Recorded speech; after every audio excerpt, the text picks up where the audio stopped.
Hello and welcome back to another update as we cover the latest developments throughout the front line in the Russo-Ukrainian war. It's your host Ukrainian and let's get straight into it. We start out here to the east of Robotyne, northwest of Verbove, where the Russians have managed to gain control over the fortifications after pushing the Ukrainians out of it. And with this, the Russians are getting closer to moving through the central fortifications of the Ukrainian positions northeast of Robotyne. In the whole Robotyne salient that the Ukrainians have control of, the main defensive line is here to the north of Robotyne, which covers the north of Robotyne itself, moving further eastwards towards the Surovikin line northwest of Verbove. All of these fortifications are lined out to cover one central area, and that is the north of Robotyne.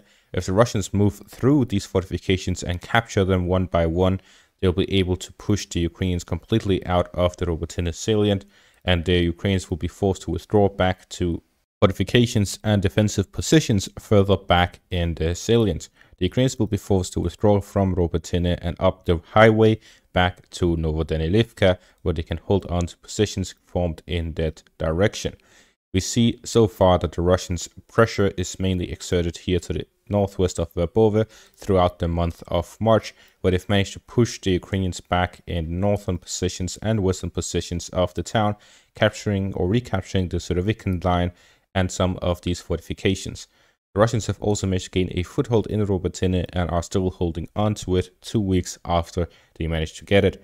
And with this, we see that the Battle of Robotyne may be nearing its end as the Russians continue pressuring the Ukrainian positions and the Ukrainians continue sending reinforcements to try and hold on to their positions here in the salient to prevent the Russians from negating the Ukrainian gains throughout their summer offensive. It has now almost been a year since the Ukrainian summer offensive started 10 months ago, and we see that the gains that they've made has been largely cancelled out, especially in the direction of Bakhmut. In the southern front here by Zaporizhzhia, Robotyne direction, the Russians have had much less success, but they are continuously pushing and they are not giving up. We're seeing that the Russians have entered a positional fighting in this section of the front line where they rely mostly on their air force to bombard the Ukrainian positions before assaulting them and leading to the capture of these positions after a Ukrainian withdrawal.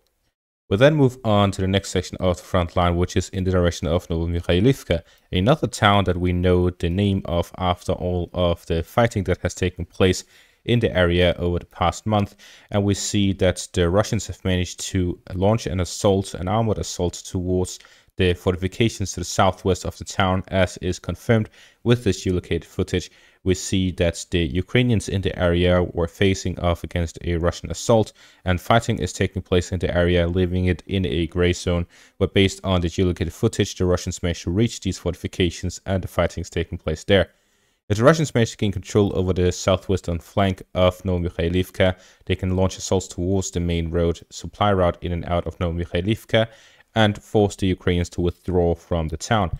At the same time, we see that the Russians are pushing in the northern parts into the Dacha area and pushing throughout the central parts, which they have been working on throughout the month of March, allowing them to advance this whole area throughout the month.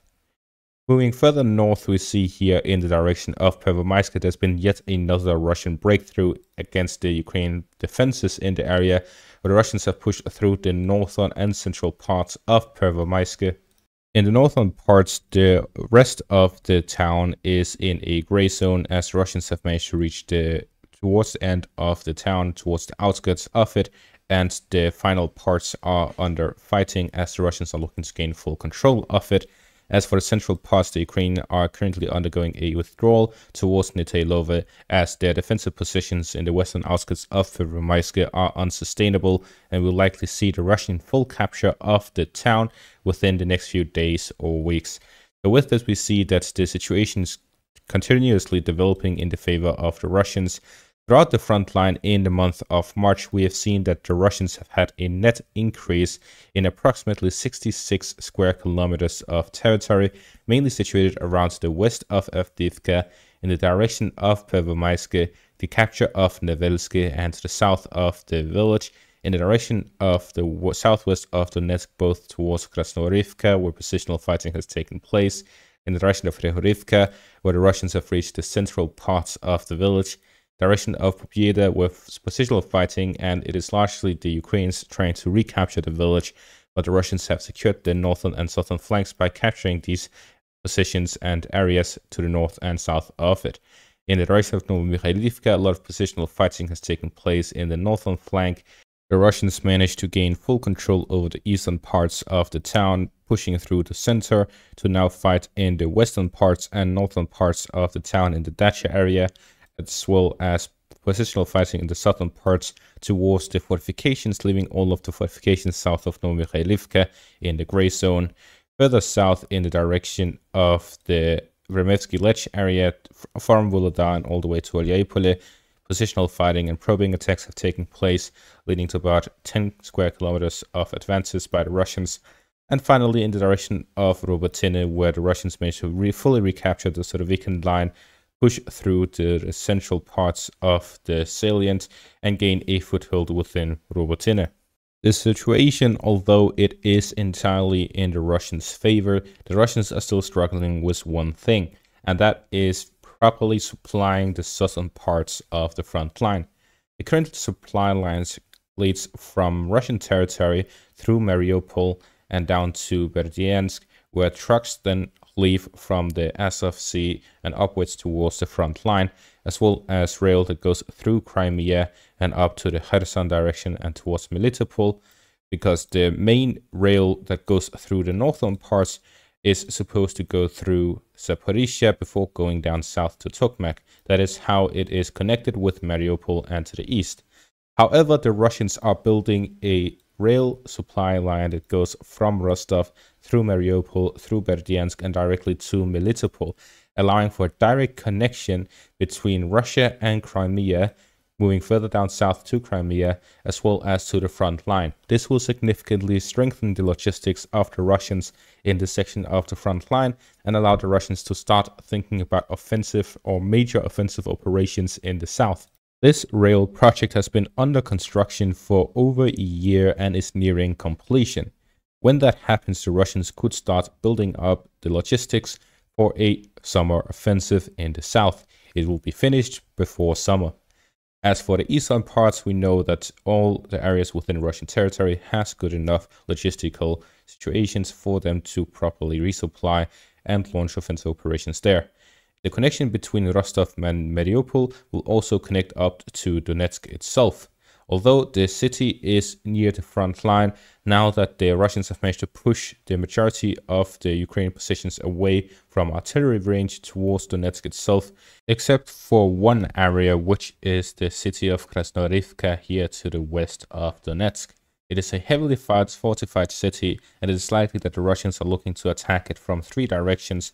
With the capture of Nevelska, the Russians will likely continue to push westwards and southern direction towards Krasnoyarivka, from that direction, directly towards it from the east, from the south by Marinka towards Krasnoyarivka, and through Marinka, through Rehorivka, to flank the Ukrainian positions west of it to cut off its supply line. This will completely encircle the city and leave the Ukrainians in a very difficult position within the city. Gaining control over Krasnoyarivka would completely secure Donetsk from direct artillery fire from Ukrainian positions. So it is likely that any sort of Russian offensive will take place after the capture of Krasnoyarivka. Now we also have this picture here. It is from the Institute of the Study of War, which shows 5 cities where the Institute for the Study of War deems that the Russians are launching offensive operations. Now, I believe that this picture is very accurate. The Russians are launching offensive operations near Avdiivka, and after the capture of Avdiivka, they are pushing further westwards. In the direction of Marinka, they are developing the offensive operations in the northern direction towards Krasnoyarivka and western direction towards Rehorivka. Towards Robotyne, they are fighting through the southern front to try and negate the Ukrainian gains and close in on Uryhiv, which would be a similar to Marinka and Avdiivka. With the capture of Uryhiv would allow the Russians to develop further offensive operations in the south. In the direction of Kreminna and Bakhmut, these two are both cities in a similar position. These are all 5 cities where the Russians can develop offensive operations further from. they are all supply hubs in their respective areas. The Russians are in control of 4 of these 5 villages and cities near the front line that are being numbered out here, and offensive operations are taking place in all of these 5 directions. Based on this, we can see that these are all areas that are of significant importance, both strategically and tactically. We see that these 5 areas are all ones in the front line that allow the Russians to launch a summer offensive. So these are all the areas where we will see continuous fighting over the next months until the Russians launch their massive offensive. However, something to note is that these are all quote-unquote nice to haves, not need to haves. That means that the Russians can launch an offensive without having them, but they are likely looking to have them before launching their offensive. They likely have a set date for when they will launch their offensive, and if they have it by then that is a nice to have, but they will launch it even if they don't. That is my assessment. And based on this, we see that the Russian offensive is closing in, getting closer and closer, and the Russians are slowly advancing near the front to gain these positions that will allow the Russians to have a higher possibility of succeeding in their upcoming offensive, which will definitely